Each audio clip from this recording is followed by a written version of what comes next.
we prepare to mark 100 years since the Gallipoli landings, a group of young Australians is being given the chance to learn a different side to the Anzac legend. And after experiencing some of the tough terrain firsthand, they've raised concerns that many Australians are not giving Anzac Day the respect that it deserves. Andrew Lunn reports from Gallipoli. In pouring rain, a Turkish historian giving young Aussies an insight into how his country defended and defeated the Allied invasion. In 1915, considered as an old gun, very slow, firing, like one shell in every 5 minutes.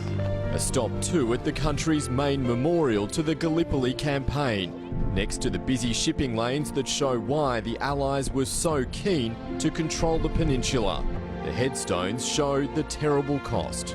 In school we learn a lot about the Anzacs and their stories, but to come here and realise the Turkish side as well and really experience the losses and witness the headstones and the graves of that many soldiers that suffered from the Turkish side is quite a eye-opener as well.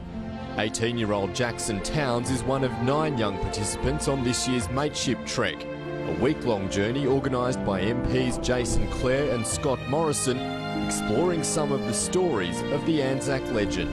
You look at the headstones of all the soldiers and it just keeps going forever, and it's just such a sad thing to see. The weather gives you some idea of the conditions faced by those involved in the Gallipoli campaign.